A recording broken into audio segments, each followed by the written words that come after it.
Hello दोस्तों, good afternoon सभी को। चलिए आज के लेक्चर में हम एंसेस्ट हिस्ट्री के जो UP triple S C PET 2022 में सिलेबस दिया गया है उसके आज चौथे लेक्चर।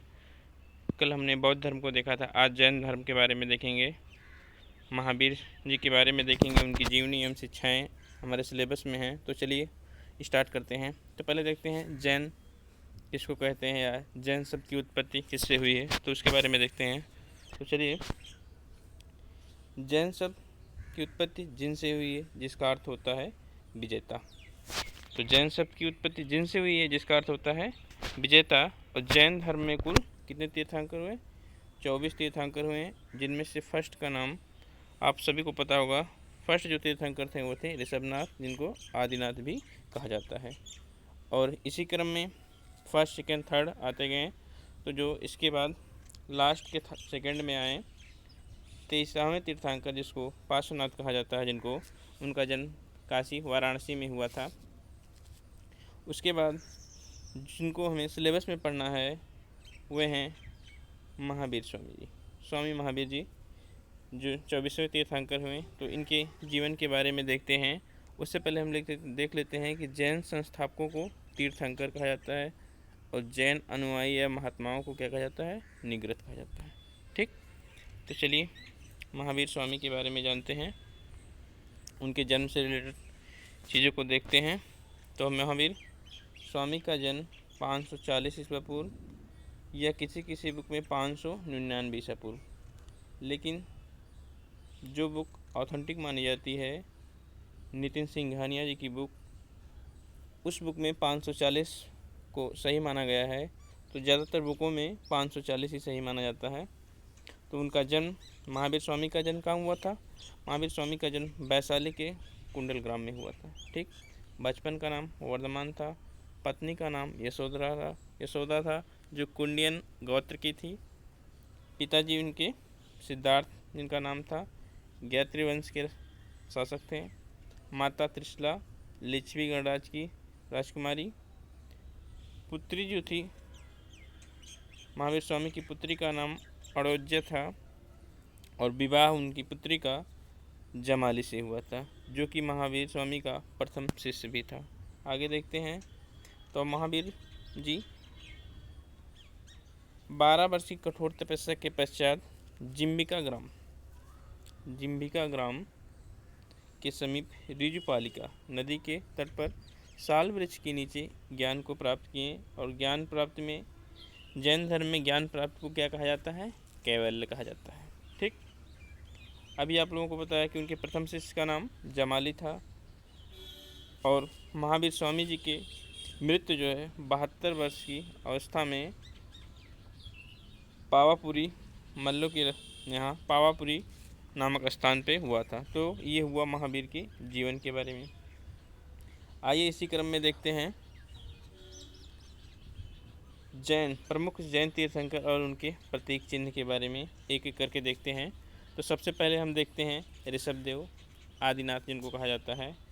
तो देखिए इनके जो प्रतीक चिन्ह हैं बैल हैं। तो यहाँ पे आप देखिए ऋषभ, तो ऋषभ का हिंदी मतलब बैल ही होता है। तो एक तरह से आप इसको याद कर सकते हैं। अजीतनाथ हाथी प्रतीक चिन्ह। अज मतलब हाथी होता है, तो अजित से आप कर सकते हैं।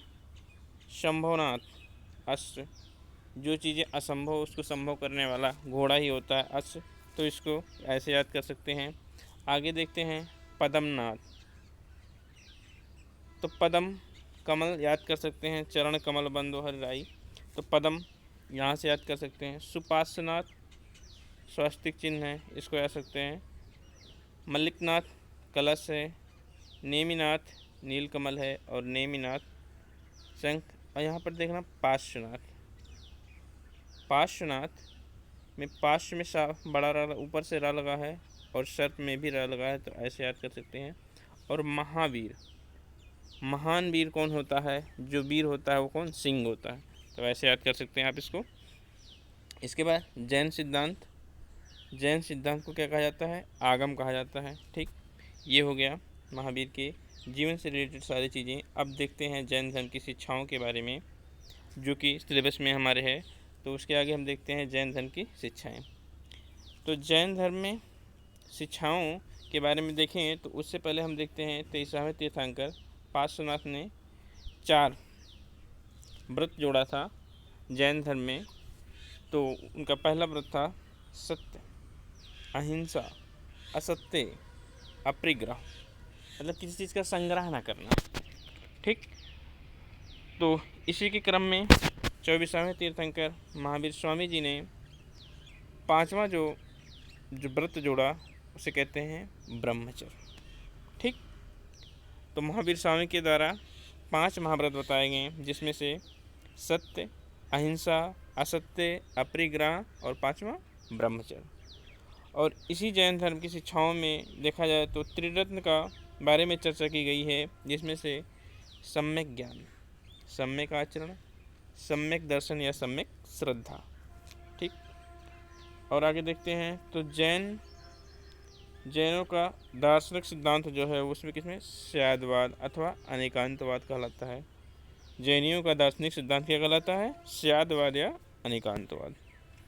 इसके आगे देखते हैं तो ईसा समिति जो जैन में है उसमें क्या उल्लेख है? मार्ग पर संभल कर चलो या जीव का हिंसा ना हो, ताकि जीव का हिंसा ना हो। तो मतलब मार्ग पर ऐसा चलो कि संभल के चलो ताकि जीवों की हिंसा ना हो। ऐशड़ा में कहा गया है भोजन करते समय हिंसा नहीं करना चाहिए। भाषा वचन में आदान निक्षेप, सामान उठाते या रखते समय ध्यान देना। आगे देखते हैं जैनियों का विभाजन जो हुआ वो किस में हुआ? श्वेतांबर और दिगंबर में। तो जो श्वेतांबर थे उनके जो मेन थे उनको कहा गया स्थूल भद्र, और दिगंबर के भद्र बाहु। और इन्हीं के उप संप्रदाय में हम देखें तो पुजेरा, ढूंढिया और तेरा पंथी। और दिगंबर में उप संप्रदाय जो थे उनमें देखा जाए तो उनमें 3 उप संप्रदाय थे, जिसमें से वीरपंथी, तारणपंथी, गुमनामपंथी। आगे देखते हैं शिक्षा संकल्प न्यायाध्य ग्रंथ में है और भिक्षुओं के लिए आचार नियम आचार्य राग सूत्र में है। तो इसके बाद देखते हैं प्रथम जैन सभा। जैन सभाओं के बारे में देखते हैं तो प्रथम जैन सभा गुप्त ग्रंथों का संकल्प है, जिसमें वो कहाँ पर हुआ? पाटलिपुत्र में प्रथम जैन सभा। इसका नेतृत्व किसने किया था? तो इसका नेतृत्व हम देखेंगे तो इसमें स्थूलभद्र ने किया था, लेकिन भद्रबाहु जी ने इसका बहिष्कार किया था। ठीक, सेकेंड जो हुआ था वो कहाँ हुआ था? सेकेंड जो सभाएं हुई थी वो कलिंग राज खारवेल के काल में उड़ीसा में हुई। सुपर्वत विजय चक्र नामक स्थान पर 12 अंगों का संकलन किया गया इसमें। तो सेकेंड कहाँ हुआ था? कलिंग राज खारवेल के काल में उड़ीसा में। ठीक, थर्ड कहाँ हुआ था? आंध्र प्रदेश में अंगों का विवेचन किया गया वैष्णव नदी पे किनारे। आगे देखते